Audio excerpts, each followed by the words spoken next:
अगर आपने बिहार शिक्षक भर्ती का पेपर दिया होगा ना, तो आप भी काफ़ी इस समय काफ़ी दुखी होंगे। दुखी इसलिए होंगे कि बिहार में जितना पेपर देने में स्ट्रगल नहीं है ना, उससे ज़्यादा बढ़ के स्ट्रगल्स होती है कैंडिडेट्स के साथ बिहार तक पहुंचने में। खासकर अगर यूपी या फिर किसी अदर स्टेट से हैं, तो 400-500 किलोमीटर के ट्रेवल करना, और ट्रेवल भी इस लेवल से करना कि इतनी भीड़ होने के बाद, थर्ड एसी के डिब्बे होने के बाद, स्लीपर के डिब्बे भी जर्नल से भी बदतर कंडीशन में बन जाते हैं। क्योंकि आपको पता होगा कि बिहार साइड जितनी भी ट्रेन भर भर के यूपी साइड से गई, क्योंकि मैं बेसिकली यूपी से हूँ, और जितनी भी ट्रेन बेसिकली गई वो सब भर भर के गई है। कहीं ना कहीं देखिए पेपर लीक होता है। इस साल 2024 का ये लीप ईयर है, और मुझे समझ नहीं आ पा रहा है कि लीप ईयर या फिर आखिर लीक ईयर है क्यों। क्योंकि इसके पहले यूपी पुलिस का पेपर होता है, आरओ पेपर 11 फरवरी का था, वो भी पेपर काफी धड़ल्ले से लीक होता है। उसके बाद यूपी पुलिस को 17-18 फरवरी को होता है यूपी में, वो भी काफी भयंकर तरीके से पेपर लीक होता है। दोनों पेपर फिलहाल कैंसिल हो चुके हैं और फिर से री एग्जाम होंगे। फिर इसके बाद बीपीएससी का भी हाल ही में आपका 15 मार्च को एग्जाम हुआ। मैंने देखा कि पेपर काफी धड़ल्ले से ये भी लीक हुआ, और इस लेवल से लीक हुआ कि सोचो कैंडिडेट्स को एक जगह पे बैठा करके 200-300 कैंडिडेट्स को रटाया जा रहा धड़ल्ले से। इसका मतलब है कि इस पे बड़े लेवल पे काम किया है। क्यों? क्योंकि अगर किसी परीक्षा में 300 कैंडिडेट पकड़े जाते हैं, तो मैं आपसे ये भी डिस्कशन करूंगा लास्ट में कि बीपीएससी का पेपर जो टीआरई का क्या चांसेस, पेपर दोबारा होने के क्या चांसेस है। क्यों? क्योंकि अगर आपका पेपर, अगर आप एक पढ़ने वाले एस्पिरेंट है ना, क्योंकि मैंने खुद भी इस बार पेपर दिया था, अगर आप एक पढ़ने वाले स्टूडेंट है ना, तो आप कितना भी पढ़ के गए हो, कितना भी आपने अच्छे से मेहनत करके पेपर को दिया हो, आप जो नकलची है उनको नहीं छू सकते। क्यों नहीं छू सकते?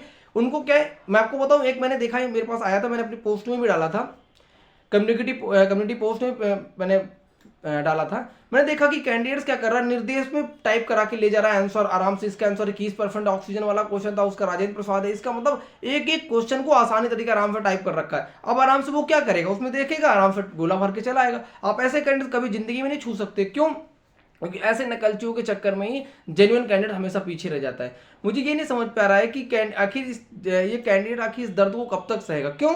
क्योंकि लीक कोई और कराता है, कैंडिडेट स्ट्रगल करके किसी तरह से बिहार पहुंचता है, पेपर को देता है, एट लास्ट पता चलता है पेपर लीक हो गया।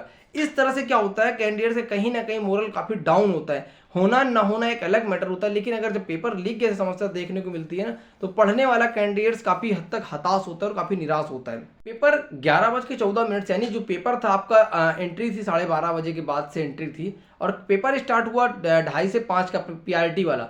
वो पेपर आप समझ लीजिए कि 11:14 से आराम से पूरे व्हाट्सएप पे टहल रहा है, यानी काफी धड़ल्ले लेवल से पूरे सोशल प्लेटफॉर्म पे चल रहा था। इससे क्या हुआ, कैंडिडेट्स बड़ी आसानी तरीके से पेपर को कवर कर लिए। और ज्यादा मैंने एक चीज और भी नोटिस किया कि पेपर जिस हिसाब से पेपर था ना, पेपर अपने आप में ठीक ठाक पेपर था। इजी होना टफ होना एक अलग मैटर है, लेकिन इस तरह से जब न्यूज आती है ना मेरे भाई, तब कैंडिडेट्स बहुत ज्यादा निराश होते हैं। और कहीं ना कहीं इस तरफ जब, क्योंकि यूपी में लगातार 5 साल से भर्ती नहीं आ रही, यूपी के कैंडिडेट भर भर के बिहार की परीक्षा में सम्मिलित हुए। क्योंकि मैंने खुद भी इस चीज को देखा कि जिस हिसाब से भीड़ थी ट्रेन वगैरह में, उस हिसाब से मेरे को क्लासरूम में भी भर भर के कैंडिडेट्स यूपी के ही दिखाई दे रहे थे। इसका मतलब ये है कि लगातार 5 साल से भर्ती ना आने के चक्कर में कैंडिडेट्स, मैं प्रयागराज से हूँ, प्रयागराज में भर भर के कैंडिडेट हताश से परेशान है, और इस लेवल से परेशान है क्योंकि जब भर्ती नहीं आ रही, कहीं ना कहीं उसके ऊपर फैमिली प्रेशर भी है, कहीं ना कहीं सामाजिक प्रेशर भी है। क्यों? क्योंकि भर्ती नहीं आ रही, तो भाई चलो कहीं अदर स्टेट में किसी तरह से शिफ्ट हो जाते हैं, एक छोटी सी जॉब ले लेते हैं। इसी उद्देश्य से अदर स्टेट के कैंडिडेट्स अदर स्टेट में एंट्री भी मारे। लेकिन जब इस तरह से मैटर होता है, तो कहीं ना कहीं कैंडिडेट्स काफी परेशान भी देखने को मिले। अब ये सवाल उठता है कि आखिर पेपर, मैंने देखा जो बिहार के इसके पहले चेयरमैन थे अतुल प्रसाद, वो काफी, उनका काम मेरे को काफी अच्छा लगता था। क्यों अच्छा लगता था? कि हर एक चीज की स्टूडेंट्स को कोई भी समस्या थी, इसके पहले ट्रेन काफी लेट थी, तो मैंने देखा कि टीजीटी का पेपर जो 2.0 में, उन्होंने क्या किया कि पेपर को टाइम को बढ़ा दिया। ऐसे कौन करता है भाई? इतने बढ़िया तरीके से काम उन्होंने किया है। फिर मैंने देखा कि कैंडिडेट्स ओएमआर में गलती कर रखा था बीपीएससी 1.0 में, उन्होंने क्या कर रखा कि तुरंत फिर कैंडिडेट्स की सुविधा के लिए उनको सही कराने का काम किया। ऐसे बहुत छोटे छोटे काम, अच्छे काम के जो स्टूडेंट्स के हित में थे, ये होता है अच्छे चेयरमैन का काम। और मुझे नहीं लगता कि बीपीएससी चेयरमैन अतुल प्रसाद को कोई ऐसा कैंडिडेट्स होगा जो बीपीएससी बिहार के एग्जाम को देता होगा और न जानता होगा। अब हाल में नए, फिलहाल 12 फरवरी को नए चेयरमैन आते हैं, खैर मैं खुद ही नहीं जानता उनका नाम क्या है, लेकिन मैंने देखा कि स्टूडेंट्स के फेवर में कुछ चीजें हो ही नहीं पाती। क्यों?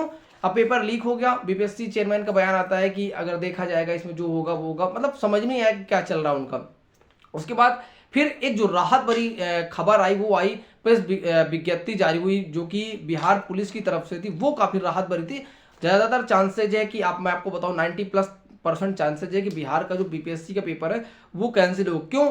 क्योंकि इतने बड़े लेवल पे कैंडिडेट पकड़े गए ना, 300 प्लस कैंडिडेट पकड़े। एक बार 3 4 5 होते, 15 20 होते तो पेपर के चांसेस थे कैंसिल नहीं होगा। आपका पेपर अच्छा हुआ है, खराब हुआ, कैसा भी गया है, लेकिन ज्यादातर चांसेस है कि पेपर इसका फिर से होगा। लेकिन एक चीज प्रॉब्लम हमेशा फेस करनी पड़ती है, पेपर लीक कराया किसी और ने, फायदा किसी और को हुआ, लेकिन पिसते कौन है भाई मेरे? पिसता है कैंडिडेट्स। क्यों?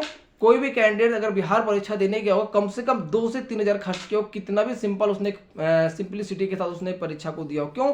क्योंकि रूम लिया होगा उसने, वहां खाना पीना से लगा करके ट्रेन टिकट या जो भी इत्यादि खर्चे होते हैं मेरे भाई, कम से कम 2 से 3 हजार खर्च किया, आपको फिर पेपर देने जाए, फिर उसका खर्च होगा। उसके बाद जब भी मैंने एक चीज और भी मैंने अपने, ये मेरा खुद का एक्सपीरियंस है, जब भी पेपर एक बार कैंसिल होकर के दोबारा होता है ना, कोई परीक्षा हो, उसका पेपर का लेवल हमेशा बढ़ जाता है। मैंने ये नोटिस किया, आप देखिएगा पेपर का लेवल आपको थोड़ा सा बढ़ा हुआ दिखेगा। इस बार का पेपर जो लेवल था 2.0 की कंपेयर में कहीं ना कहीं प्लस था, लेकिन जो अगला अगर ये फिर से री एग्जाम होता है तो आप देखेंगे कि इसका जो स्टैंडर्ड होगा वो कहीं ना कहीं थोड़ा सा बढ़ा हुआ देखने को मिलेगा। ज्यादातर चांसेस पेपर कैंसिल हो जाएगा। लेकिन हाँ, जो भी कैंडिडेट काफी परेशान है, काफी लोगों ने मेल भी किया, काफी लोगों ने संपर्क किया कि क्या होना है, कैसे क्या होगा, तो मैं यही बोलूंगा एट लास्ट आपसे, लास्ट पॉइंट पे, कि आप परेशान मत हो, हताश मत हो। ज्यादातर चांसेस है कि पेपर आपका कैंसिल हो जाएगा, और कैंसिल होकर के पेपर आपको री डेट मिलेगी। अब कब तक मिलती, क्या होता है, वो एक अलग मैटर है, देखते हैं क्या होता है।